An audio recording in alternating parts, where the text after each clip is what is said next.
Hello and welcome to the Financial Independence UK podcast. Join your hosts Tom and Alex as we talk about wealth creation, financial planning and personal development specifically for the UK.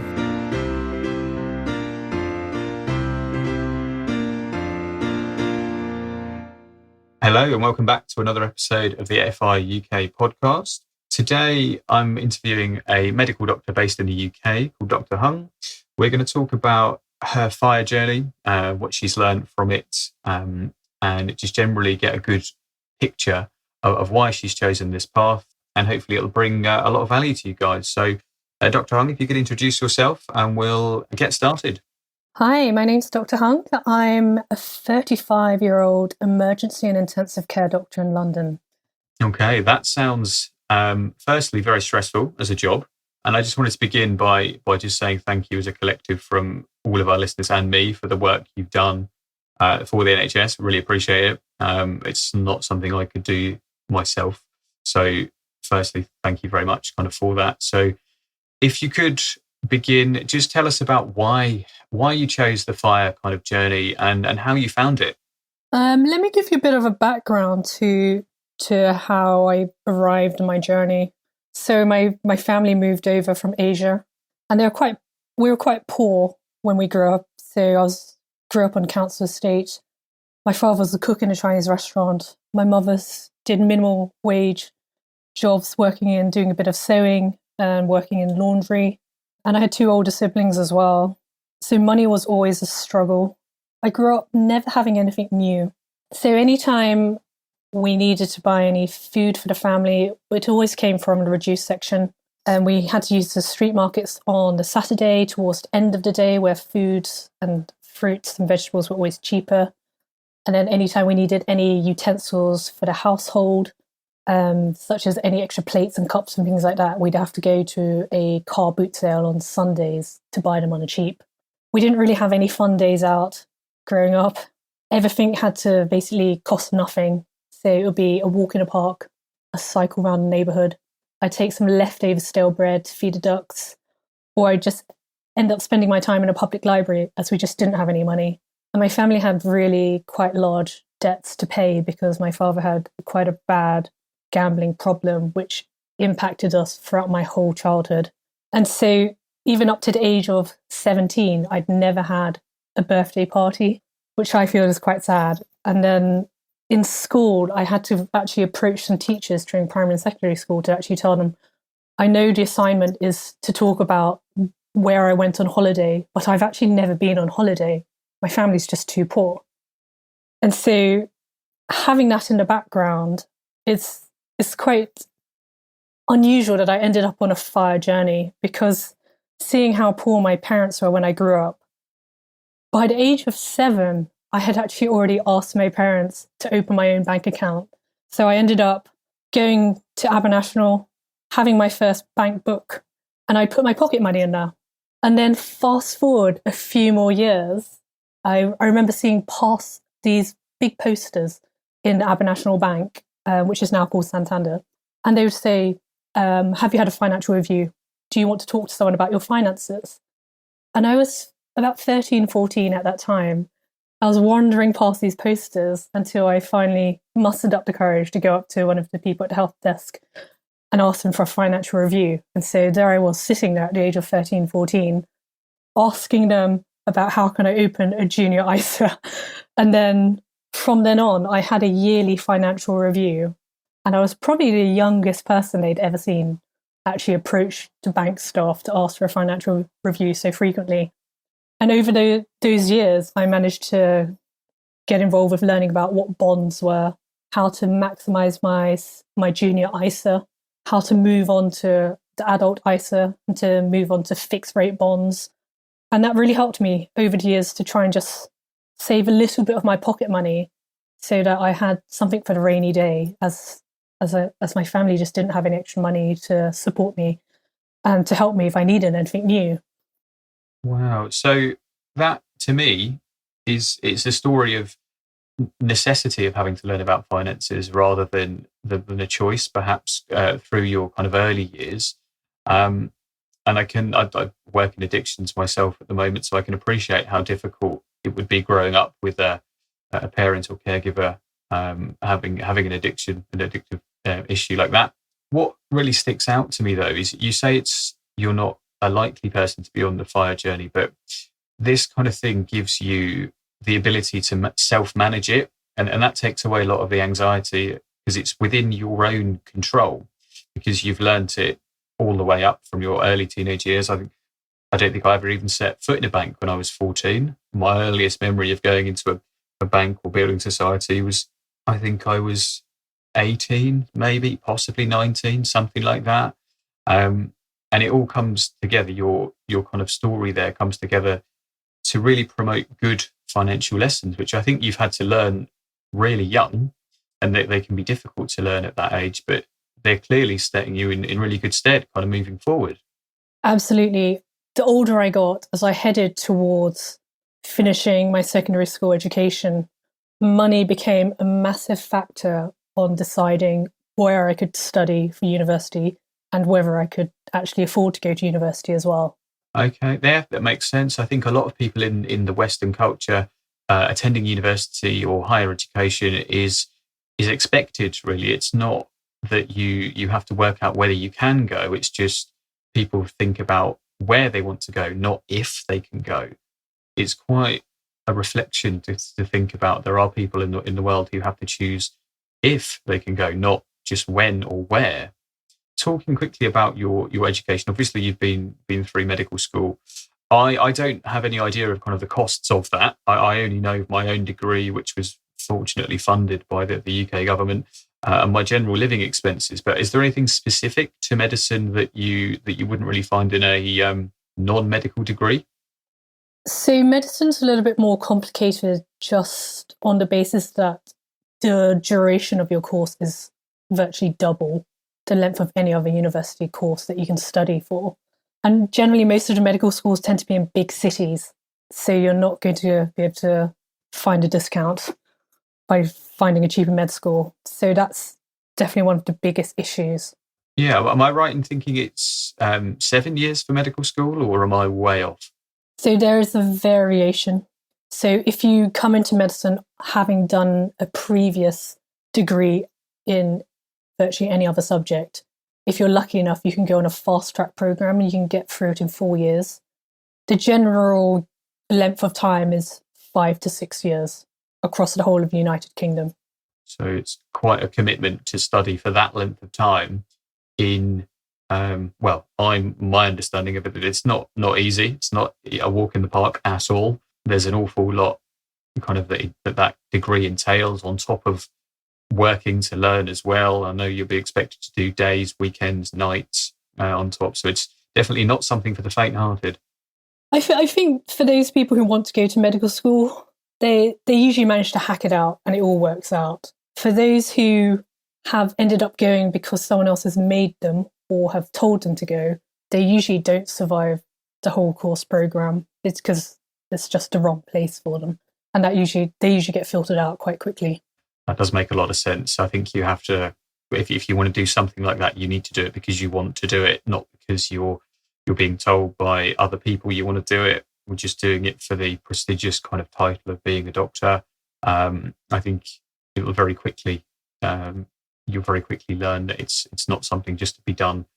It's not an easy kind of task. So if we're thinking about monetary costs of being a doctor, I mean, I as a nurse have some registration fees. They're about £120 a year plus a union kind of thing on top. So it's around about £200 to £300 a year to kind of stay registered and to work in the field. Is that similar for medicine, or am I again way off? Sadly, you have gone way off, unfortunately. In my profession, particularly in the type of specialties that I work in, there are far more costs than, say, another specialty, mainly because I'm dealing with adults, children, major mass disasters pre-hospital. I have to be able to manage airways and also have to deal with trauma, which won't be a factor in other people's training, depending on what specialty they're in. So currently for me, if it's a bad year, as a lot of qualifications that we do have to be recertified every 4 years, I could end up spending up to about 5,000 per year, just to be able to have the privilege to be working continually as a doctor, as I need all of my courses to be valid and in date. And that's a significant sum to put aside each year just to be in the job. And so whilst it sounds like a big amount, let me break it down so that the listeners can actually understand where this money goes. So firstly, as a doctor, we all need to have our license under the General Medical Council. And so we have to be on the register, and that's an annual payment. As doctors, we also have to have medical indemnity in case someone tries to then sue us. And it also covers us as part insurance if we do any work abroad or out of a hospital setting. And that comes under medical protection societies. And also some people choose to also pay into the British Medical Association as well for support. As an emergency doctor, I also have to make sure that I have my advanced life support, my paediatric life support, my advanced trauma life support certificates up to date.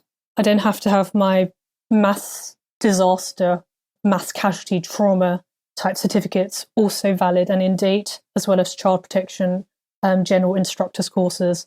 Courses also for things like skills, which come under ultrasound techniques, echo, which other specialties don't actually need to pay into because it's not a huge part of their job. But in emergency settings, all of these skills are necessary just to keep people alive, as time is very critical. I then have to be under my Royal College, so I pay fees into the Royal College of Emergency Medicine. And then yearly we have conferences. And so you would then have to pay conference fees. And if, like me, you tend to want to do more than just one specialty, as I want to also do intensive care with emergency medicine, I'm then having to face the brunt of having to pay fees into the Intensive Care Society, the European Intensive Care Medicine Society fees, and then their conferences. And then they have their separate courses that we need to do for airway transfers. And that doesn't even take into account the cost of sitting the exams for 2 specialties and then paying for the question banks, the books, the exam revision courses, and actually going to sit the exams. And most of all of these things that you pay for extra, you're doing out of your free time. So none of these courses happen during your work time. And so it's a huge sacrifice to make on top of paying a huge amount extra just to be in the profession. It also takes a huge chunk of your time, which other people don't necessarily understand unless they're in the medical profession. Yeah, that's an awful lot. It's a lot more than I thought there would be. And just to put that into kind of some perspective, I've got friends who live in the UK, in the Midlands, whose mortgage payments for the entire year are less than £5,000, and that's you literally staying afloat and being able to work, in the medical industry. It's certainly a lot more than I pay to be a registered nurse. It's humbled me quite a lot. A lot of the courses there that you've just mentioned, I don't do. I'm not trained or qualified to do them. There's some of them that we share, so kind of child protection, immediate life support, but everything else is way over and above. And as well, you said you do a lot of these in your own time, so they're not paid for. You don't get your time kind of reimbursed. But does your employer repay you, reimburse you for your GMC registration or any of the insurances, or is it literally all out of your own pocket? It is all out of your own pocket. If you, on the other hand, hold what we call a training number, you can get up to about £700 to £800 reimbursed each year. But if one life support course will cost you £650, the money they're offering you doesn't really cover you at all, to be honest. No, it's less than 20%, isn't it, of the total for the whole. Particularly with the amount of extra paperwork you have to do to beg for the money back. It's really not necessarily worth it. Wow, goodness. Okay. That's a really excellent roundup, actually. And I've actually learned an awful lot from that. I didn't have any idea that medical staff had to go through all of those things, really. I knew it was difficult, but I didn't realise there was that much involved. So through your training and your student kind of time, did you take loans at that point? Did you have any other kind of methods of funding it? Did you self-fund or work through it? How did it work for you? So I knew going into medical school, I was going to be completely broke. So I did a very unconventional thing for someone from an Asian background. I went and took a gap year. And so I went to work as a healthcare assistant in an intensive care unit. And then I spent the other half of that gap year going to India to work in surgery. And so in the time that I was working, I was just doing very long double shifts just to sort of bank away as much money as I possibly could before I went to India for the rest of my gap year. And then when I finally did start medical school, I have to say I didn't really have any money left because I spent it on my gap year just traveling. And so I actually started my first day at medical school with minus £57 in my bank account. And I was still with Santander at that point. I took out the full student loan and I ended up on plan one because I entered medical school in 2005 to 2006, which meant for me that my loan would be written off at the age of 65, which meant I probably had about 40 working years where I'd be paying off this loan. I tried to save as much money of the loan payments that came into my account 3 times a year. But even then, money was really tight because I was renting in London and studying in London. And just due to where my medical school was, some of the hospitals we were attached to were on the other side of the country. So I'm talking places like Hastings, Chichester, Poole, like really Margate, very far out places, which you'd need to be able to get to. And in that time where you're not on those placements, you'd then be sort of trying to decide, do I want to have rent in 2 places or could I drive so that I don't have to have rent in 2 places? Because not all of the hospitals would give you free accommodation during those placements. So it was quite difficult to try and work out finances during that time. I had a very strict budget. I basically told myself I have X amount of money, which means if I screw up, I don't have anyone to help me. So I made the decision at that time when I entered medical school that I was never going to buy lunch. I was never going to buy coffee. I'd never buy a croissant for breakfast on the way to a lecture. I just did some calculations and I just thought an extra £5 to £10 spent per day, I just don't have that money and it accumulates so quickly. So I would make sure that I'd buy my food discounted. I'd rock up to every supermarket around 9 p.m. each day where all the discounted goods would be out and I would shop there.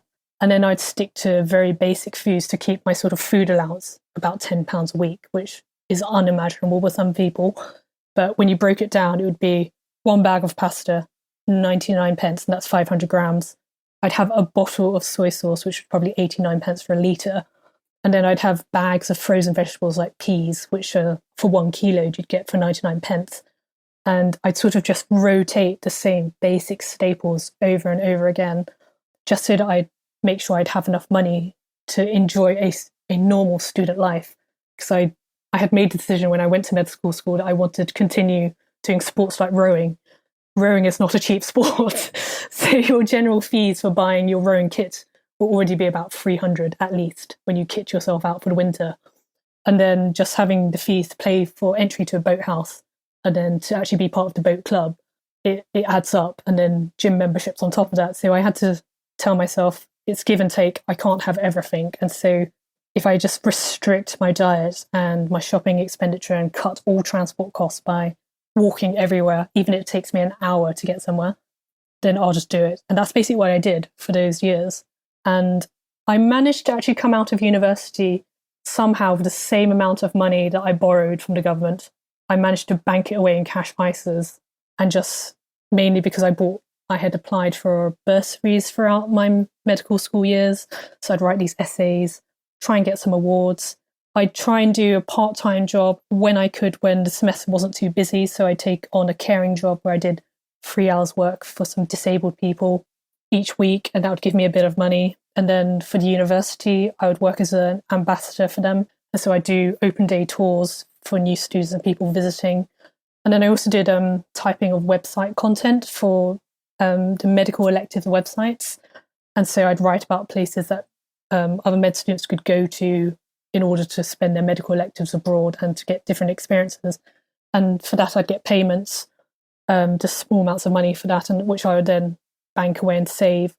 And I managed to find out that there were ways to get free medical textbooks by just signing up with the medical publishers and just asking them for a book list, which is any book that you actually need.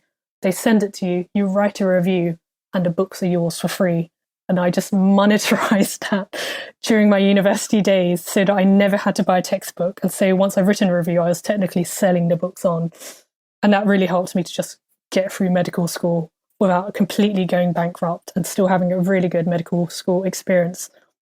Goodness me, that's a really insightful, and actually comes across as there's an awful lot of sacrifice in there. So you've had this goal in the future is to finish medical school without heaps and heaps of debt. You've had a good look at what's feasible, what you can actually do, where you can save money. I didn't know you could review books to get free textbooks. If I did, I'd have certainly done that through my degree. I remember spending hundreds of pounds on books for assignments, and I'd literally use them a handful of times, and then I'd resell them again for half the money that I paid for them. So that's really valuable, and I think if anybody's listening to this could make use of that, then please do. I'm just curious whether any of these lessons that you went through at that point, do they currently shape your life, or have you managed to adjust to your current lifestyle? That's a really good question. So I was always aware throughout medical school that I noticed that my peers were experiencing lifestyle inflation. The closer they got to graduation, the closer they thought they'd end up on X amount paycheck when they graduated. They started spending a lot more lavishly. I stuck to the same habits that I had made when I was on my gap year throughout medical school. And so every Saturday, usually it's at the weekend, in the morning, I'd spend an hour going through my finances. To everyone else, probably nothing would have moved that much in a week. But for me, it was just a time where I'd sit down, I'd look at what I'd spent on my Amex card, because I just used it to basically outsource all of my money.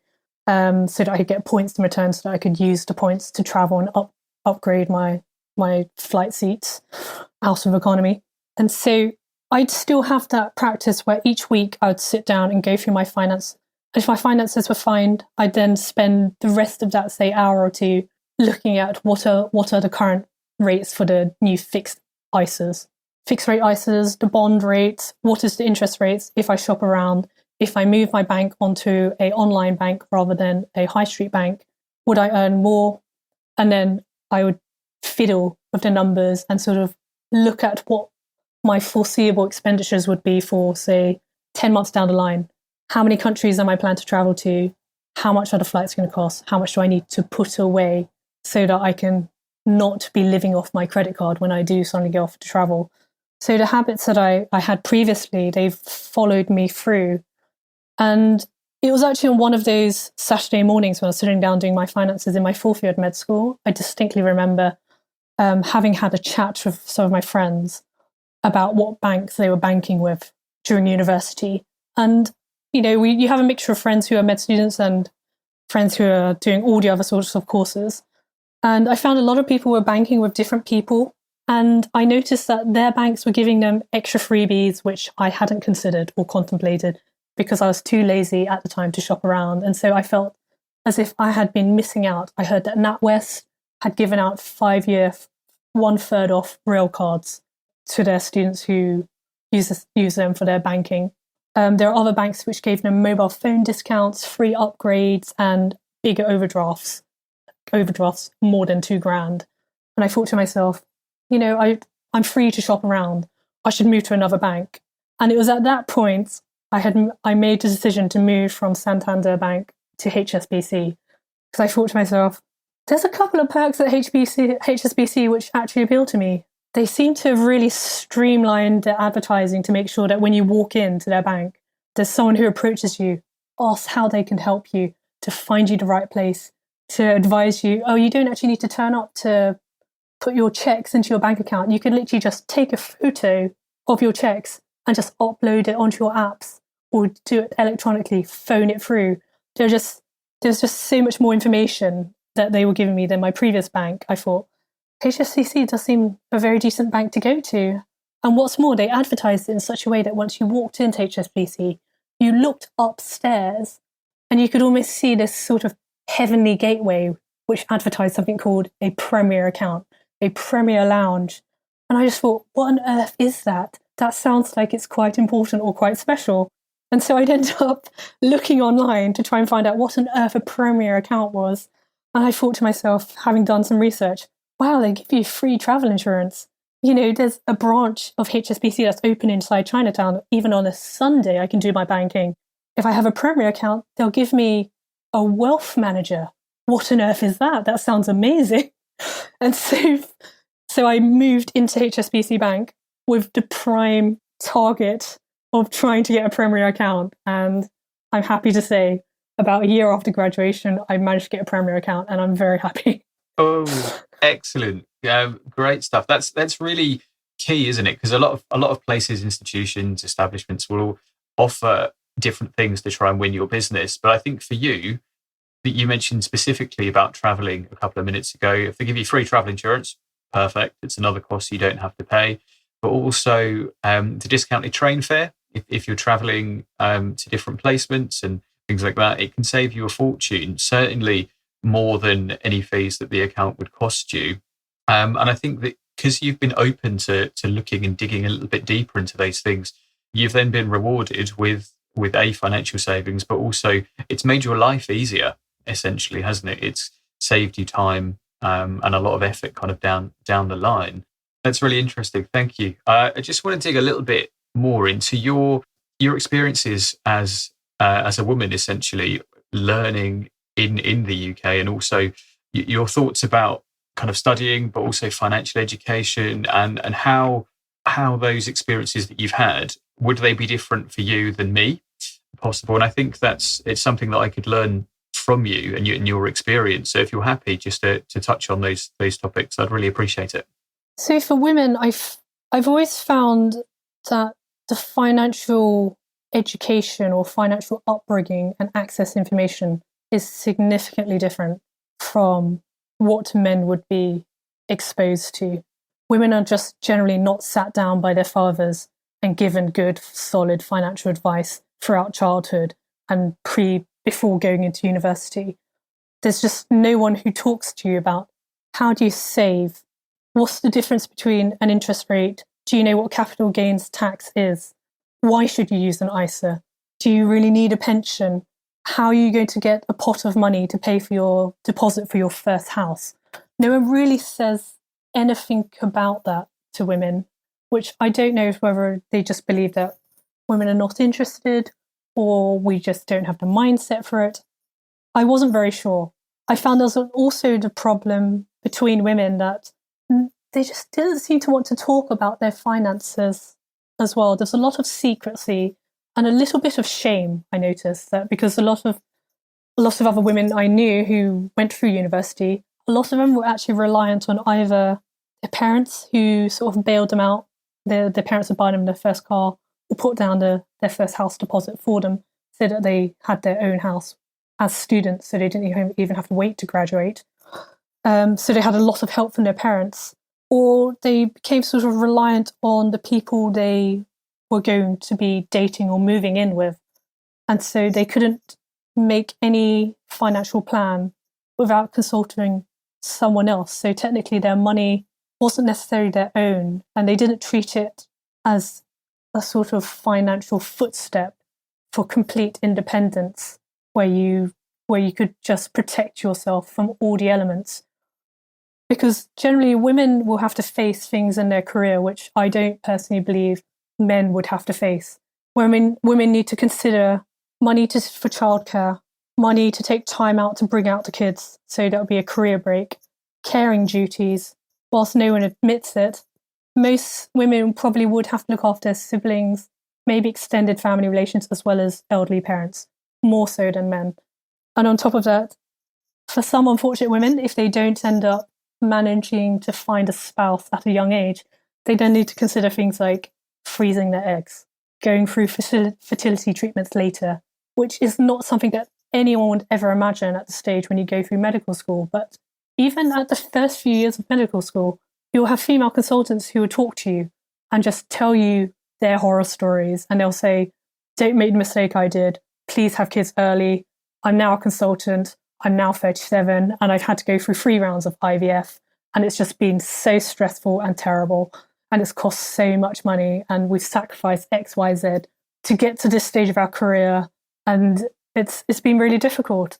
And then there's also the other flip side of the coin of people who have got married and then didn't request a prenup and then found out that their spouses were not didn't have any good financial health or general good budgeting or saving habits, and it really damaged their credit scores. And then if their spouses also did bad things to them, they ended up losing half their assets, which is not something anyone would openly talk about over a coffee when you were just catching up with people. But it's a massive problem if you talk or look into a lot of the information that's available on all of the financial forums, particularly the ones which are only available to women to join.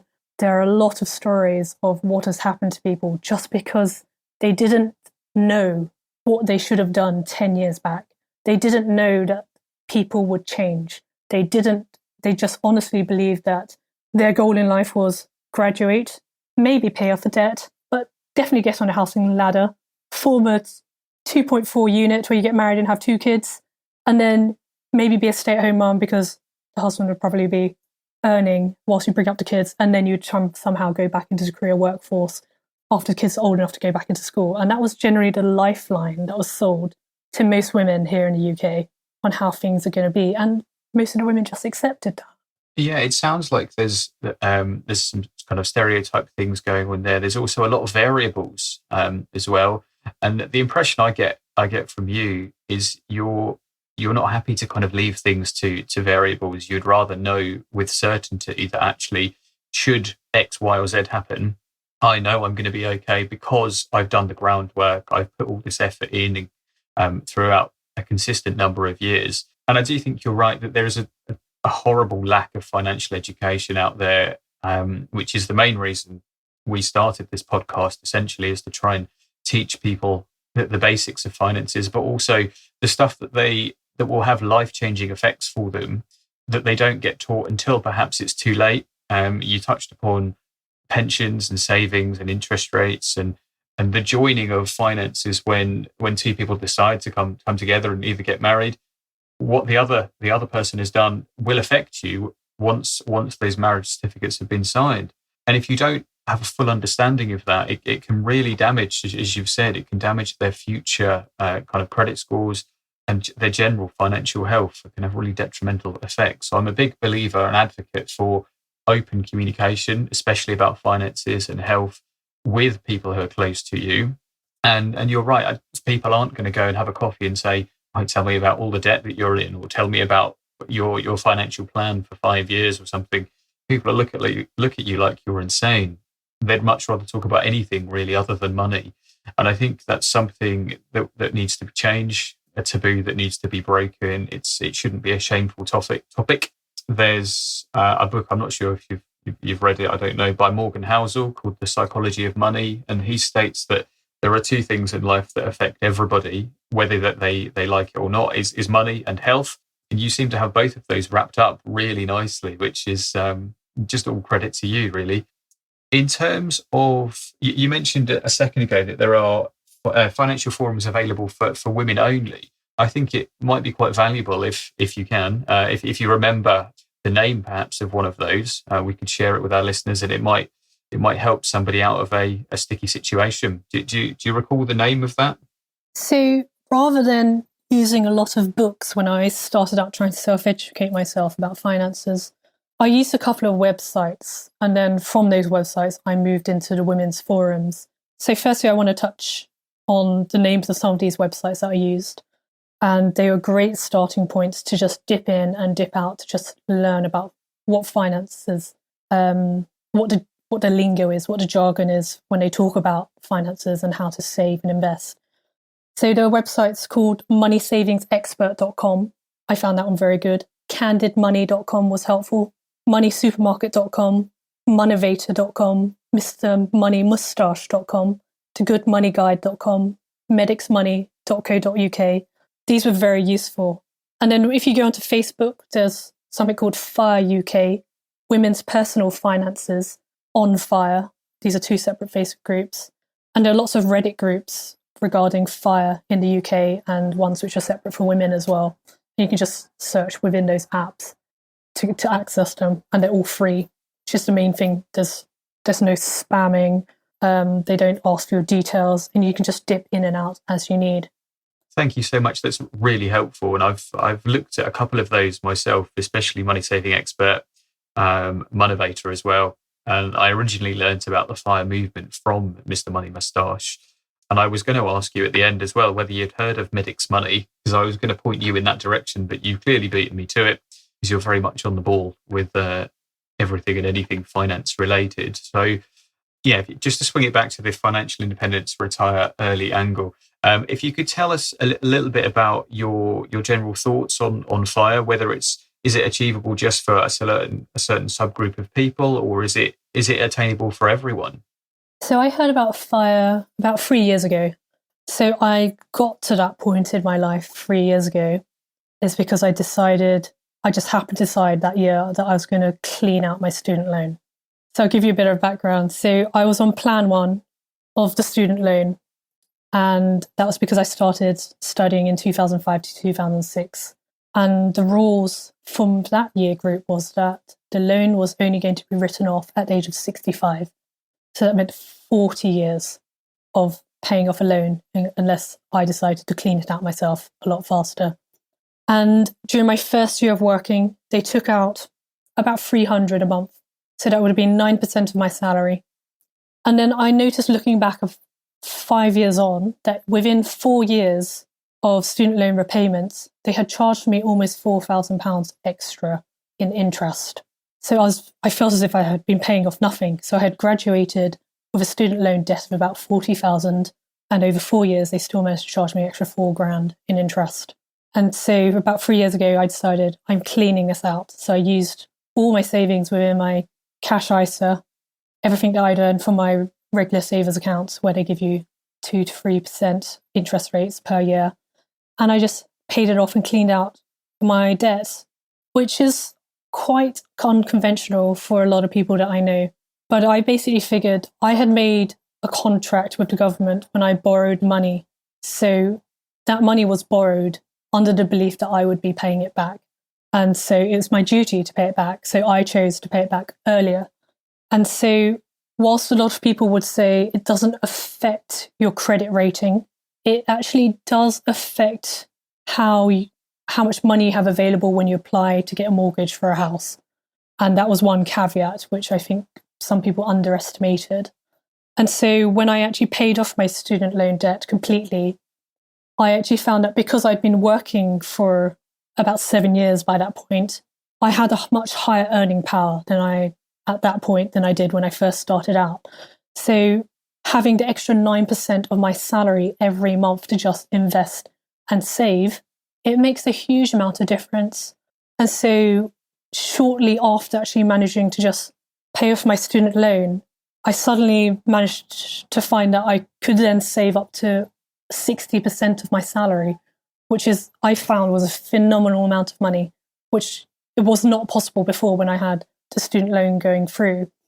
And that was really helpful for me, because I can happily say that shortly after that, I managed to finally cross that 100,000 mark in savings, which is the first massive milestone which everyone wants to pass when they're trying to be on the road to FIRE. And just being able to look back and say, I actually did that.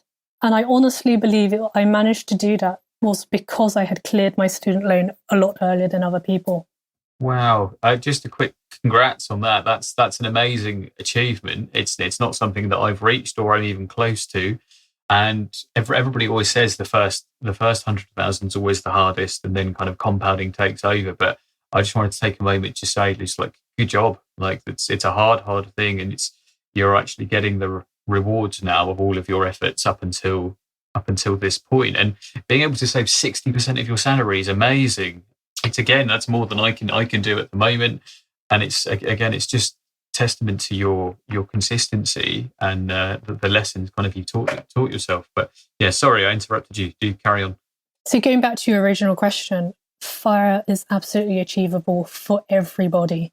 And it doesn't matter if you start really late, and kudos to you if you manage to start really early as a junior, that's great. But the main point is you have to start now. You can't keep waiting for another day or when you feel more ready, because time doesn't actually wait for anybody. And so the sooner you start, the more you're doing yourself a favor for the future. And it doesn't even have to be a huge amount that you're saving on each occasion. It just can be a few amounts of change if it has to start with that. And it just gets easier. And I think the main tip about making it easier is on the day your salary comes in, you need to really put a standing order and pay off all your bills and then see what amount you have left in your account. And if you can, I would advise people to put virtually all of that into your savings or invest it, and then see if you can live the rest of your month off your overdraft or your credit cards. Like Amex card literally gives you over 10 grand overdraft, which you can live off as long as you pay it off every single month.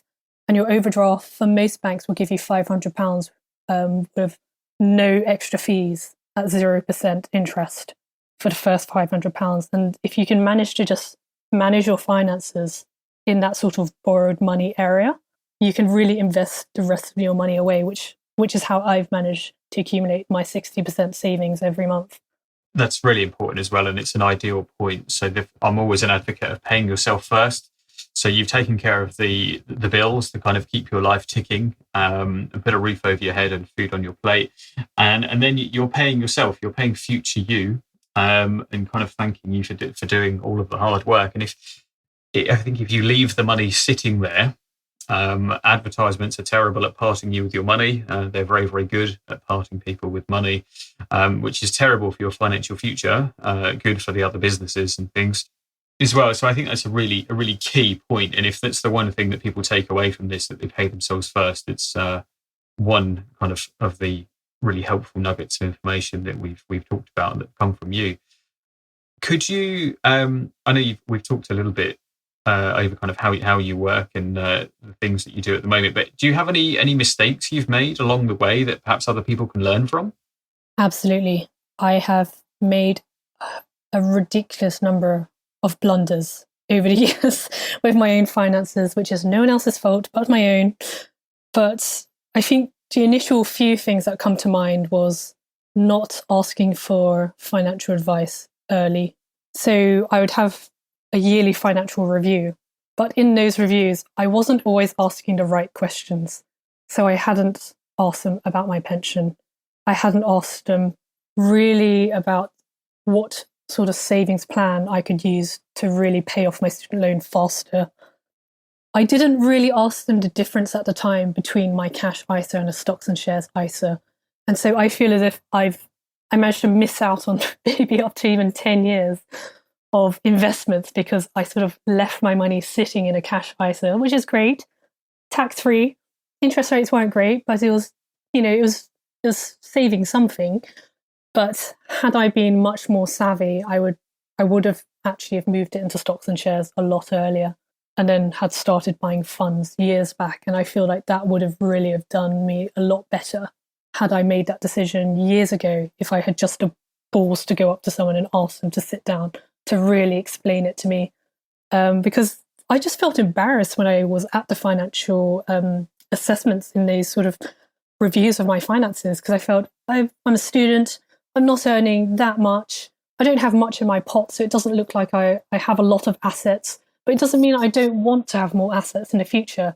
And I found a lot of the time the people I was speaking to was almost waiting for me to actually have the doctor title, because that almost meant sort of like money bag signs in their eyes, where you'd have a guaranteed secure job and then they'd know that you'd be one of their customers for a lifetime. So I felt as if they were holding back on things that would have benefited me in the long run, which I feel as I'm partly to blame, because I wasn't advocating for myself enough and I wasn't being more pushy about it. And I think it would have made a difference if someone had actually said to me verbally, you just need to keep asking around, then I think I probably would have gone back and changed that behavior. I definitely regret locking my money away in fixed bonds for long periods of time. So you get a higher interest rate in a fixed bond, but the caveat is you have to lock it away for up to 3 to 5 years. And what I realized in hindsight, in that 5 years, I wasn't able to reinvest those small sums of money. And whilst I thought that the interest rates looked great, if someone sold me an interest rate of 3% over 5 years, I thought, oh, that's great. But when you realize that amount of money you can't withdraw at any point until the 5 years are up without a penalty, you realize actually you got scammed in a way, because it's not really within your financial interest to not be able to access money when you could move that money into a place where it will make a bigger profit. So I definitely regret using fixed rate bonds for too long. I do regret in some ways also not getting a mortgage earlier on whilst I was studying in London, because I've paid rent for so many years. I feel like I've basically poured money down the drain.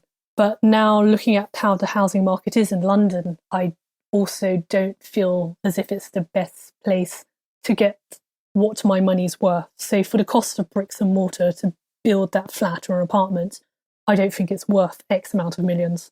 I just think it's absolutely unacceptable to be asking for anyone to be paying that amount of money just because it's a city. And I believe you can actually earn that amount of money by just basically investing in stocks and shares and on the stock markets. And so I think you can get a bigger return, and your money is more liquid in the sense that you can get hold of it far easier. So if I said I needed to clean out my bank accounts because I'm going to move countries, or I wanted to buy a boat as a joke, or a new car, I could really access that money fairly easily just by selling off some stocks and shares and some funds. But if someone said, well, all my money is actually tied up in house, and actually because my money is all going into my mortgage repayments and maintenance of this house, I can't buy a car. I don't have any extra money. I have nothing to play with. And it's really hard to sell a house. It's really hard to actually maintain a house when you're working shift work. It's really hard to be a landlord when you don't know if your tenants are going to screw you over. And so whilst people say there are great things about having a house and going into the buy-to-let field, there are a lot of caveats that people don't seem to pay enough attention to. And I think you really have to sit down and know what your risk is and what you're willing to accept, because no one knows what's going to happen tomorrow. And you may be in a situation where you could just lose everything and lose your job. And so your plan has to be there already of what is your backup and what are you going to do next, because nothing is guaranteed in life. Yeah, definitely. I think you've touched on a lot of really pertinent and important points, but just my own opinion on the property thing. A lot of people, I think, move into the property kind of sector because they think either it's a rite of passage that they have to have somewhere to live and they must own the house. And they also learn from the past where property has been an excellent investment kind of all round. That kind of environment doesn't currently exist anymore in that kind of same flavour. And you're right, houses are not liquid. You can't sell them in a day. Sometimes it can take weeks or even months, years perhaps, to get the money back out of a property. So I'm definitely in the same camp. If you do choose buy-to-let properties, you're putting all your money in a single asset class, and it's a gamble that somebody will rent it from you and keep it in as good condition as you would keep it yourself. And for me, there's a lot of variables kind of in that, and it's not a liquid form of money. If you say you need to buy something like a boat, perhaps a barge, I don't know if you're going to live on a barge and you need to buy one in a heartbeat, really difficult to do. So we're definitely kind of on the same page with the property kind of angle. So each episode we have something called the resources chest, and I'm going to ask you a couple of things around that. So I know obviously you've read loads of books, you've read loads of articles, websites and things, and learned an awful lot along the way. Have you got a favourite book that stands out to you that you'd recommend to other people? So a lot of the books that you get on investing are mainly American based. And if you get to the stage of investing in funds and investing in stocks and shares and being an investor or a founder of other companies, I think you can't ignore the main book that Warren Buffett actually tells everyone to read, which is Intelligent Investors by Benjamin Graham. To make everyone's life easier, you should probably do what I did and listen to it as an audiobook on YouTube. And the main bits you actually need to focus on are chapters 3, 8, and chapter 20, which basically go over the investor and the market fluctuations. And they talk about the stock market, which is the main things you should take away from that particular book. Interestingly enough, I actually found those 2 British books, which I found helpful as a bedtime type reading. One was How to Own the World by Andrew Craig. And it's just a very light read, slightly skeptical read about how the UK markets are. But it does explain to people on how to go about building a portfolio. What are asset classes? What are stocks? What's the difference between stocks and bonds and commodities? And I think that's helpful for some people who don't want something too heavy going. On the other hand, if you are someone who just wants to know the definition in a more academic way, I would recommend The Economist's Guide to Investment Strategy. And that's by Peter Stanier. It's by the Economist. And I found that was a really good go-to guide of breaking down everything I needed to know about finances, but in a small, light book form. Excellent. Thank you so much. That's a couple of there I've read. I've read How to Own the World by Andrew Craig. He's actually written a follow-up since he released that one, and it's called Live on Less, Invest the Rest. I think that's an early 2020 publication. So if you did like the first one, the second one's a bit more of a deeper dive as well. So I got a lot of value from his first book. I haven't read the other one by Peter Stanier, as you mentioned. I'll be sure to pick that up. I'll put links to all the books and websites you've mentioned below in the show notes as well. So to anybody listening, you don't have to remember or write all these down. I'll do that for you. There's another book I wanted to just talk to you about, which is it's FIRE focused. It's called Reset, and by a chap called David Sawyer, who's a UK-based chap as well. So it's financial independence with a UK focus. So if you haven't read that, I definitely recommend it. So I've listened to it on Audible. It's actually the first ever Audible book I kind of got from them, and I find that really helpful as well. So possibly it could be useful to you. As we're getting towards the end of the episode now, I'm just going to ask you some quick fire questions, as we do to everyone. So what's one thing about money that you wish you knew earlier? I wish that someone had sat me down and explained compound interest. It would have made so much difference to the state of my finances now. I might have actually retired already had I heard of compound interest within your investments 10 years ago. Absolutely. That's the one key thing. It's key, isn't it? It's so important. And literally the earlier you learn it, the better. I mean, a lot of people talk about Warren Buffett being a fabulous investor, which he is, but a lot of people ignore that he's been investing for 80 something years. He started investing when he was 10 years old, which is an unbelievable amount of time to kind of get things right over that. So I think it is so important. I learned about compounding when I was 29, 30 perhaps. I'm grateful to have learned about it then rather than being 60. But I do wish somebody had talked to me about it when I was kind of 16, 17, that kind of time. Okay, next question. What's been the most valuable financial lesson that you've learnt from either yourself or somebody else? It might be a bit controversial, but surprisingly, the best lessons I actually got was from the staff at the banks that I was banking with. The fact that they would offer a free financial review and I could have one each year, I think that really helped me because I had started off at such a young age that it just became a routine part of my sort of life schedule, if that's a way to put it. It's almost like a milestone or end of year report card. How can you do better next year? How do you feel about it? And I think that really helped because there's no one who can really deal with your finances better than yourself. You could pay a financial advisor, you can pay an asset manager, but at the end of the day, it's your money. And so the only person who's going to have your money in its best interest is yourself. So if you can educate yourself better through the resources around you, whether that's with a bank giving you a financial review each year, I'd say that's great. Definitely. I think it's a good idea to provide some structure and routine. And if it's something that you tell yourself you're going to do every year, then it's kind of set in stone that you'll know it's coming and you can plan for it.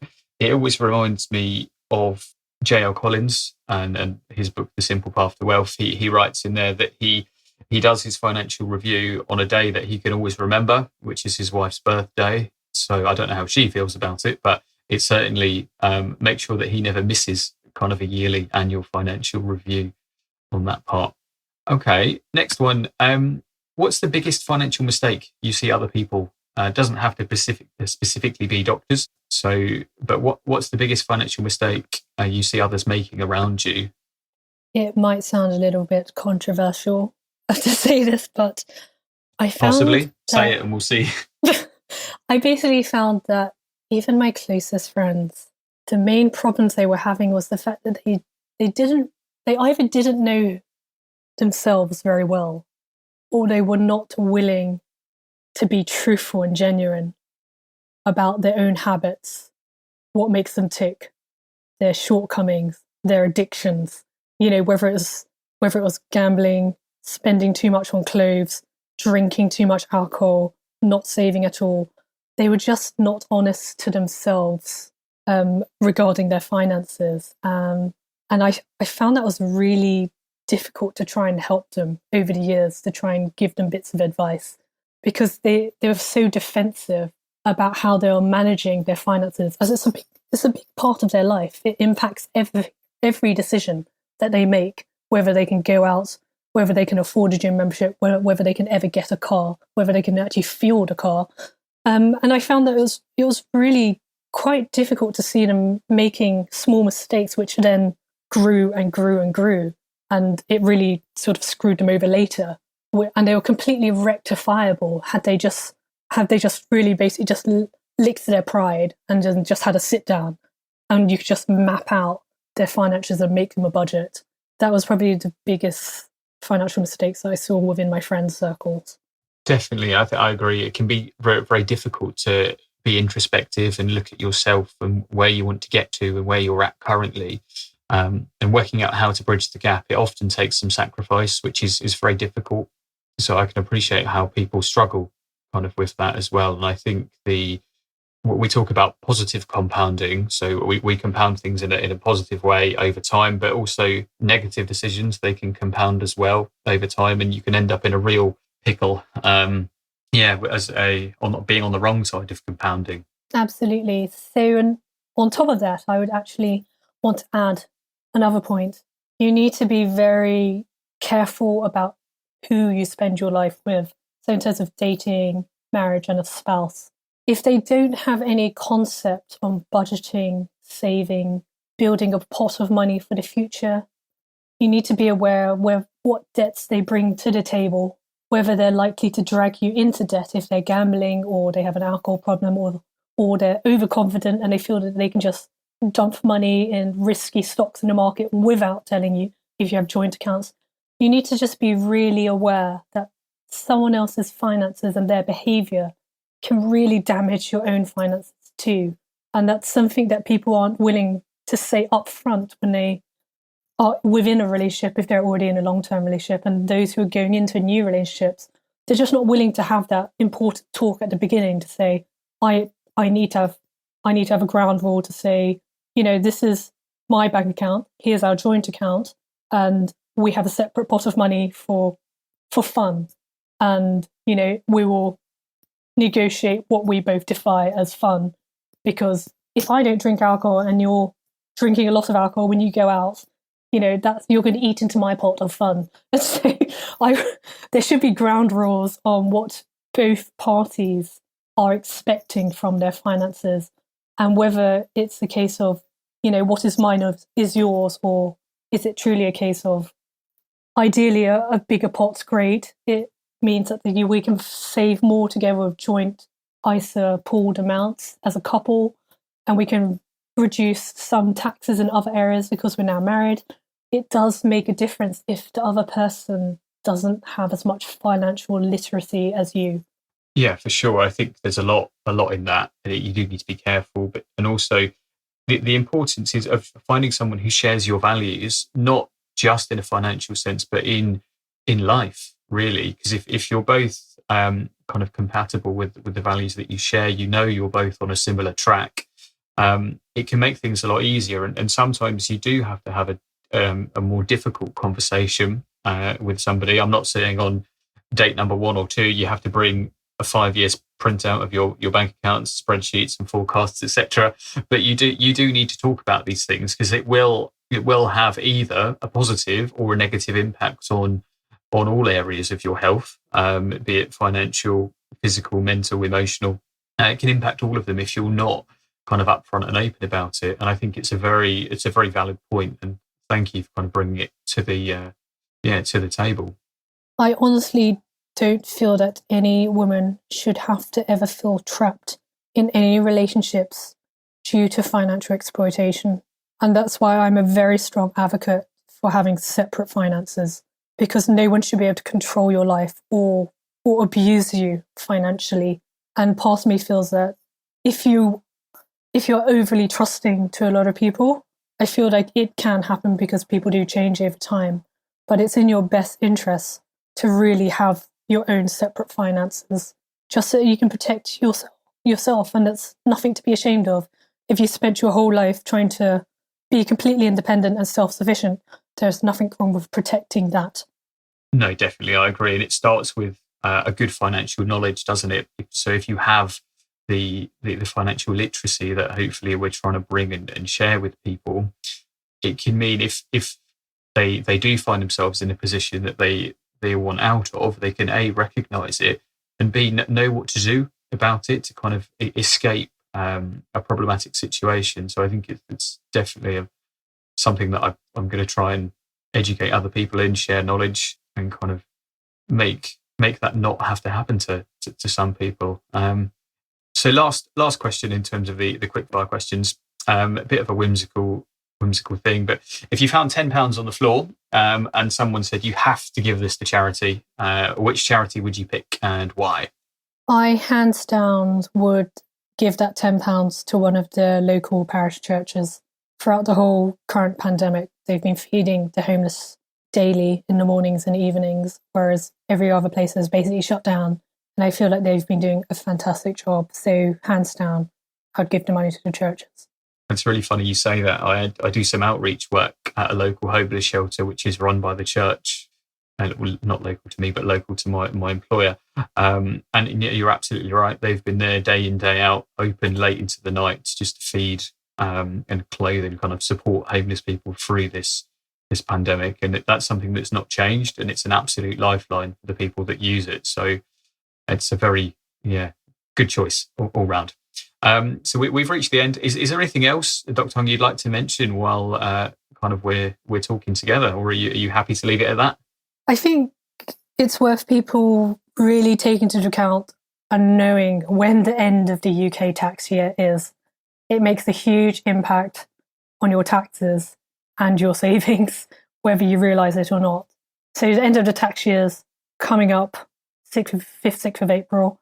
And I would absolutely advocate for people, if they can, to completely max out their 20,000 allowance within their ISA. I would tell everyone to just put as much of their savings in to that before the new tax year.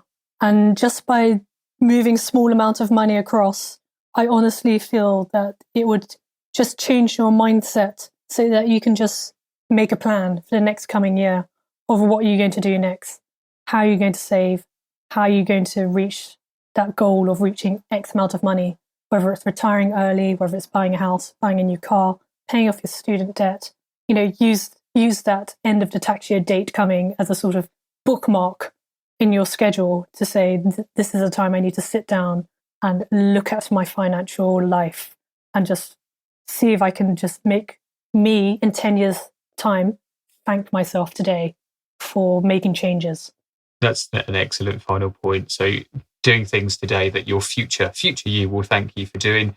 And just being smart with your money, really using your entire ISA allowance if you can. I know there will be people who can't. I can't use my entire allowance at the moment, not because I haven't tried. I just don't have the spare cash for it. I think I fiddled about 30% of my ISA allowance this year, and I will, based on that kind of last comment from you, I will see in the next week if there's anything spare that I can find and throw into my ISA to kind of really use as much of that allowance as we can.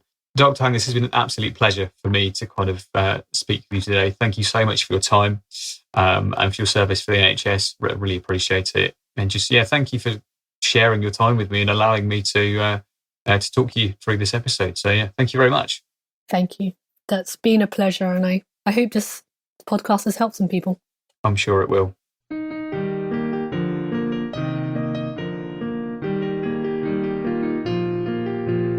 Thanks for listening to the Financial Independence UK podcast. We hope you found it useful. If you have any questions or ideas for us, feel free to email at fi.ukpodcast@gmail.com. Until next time.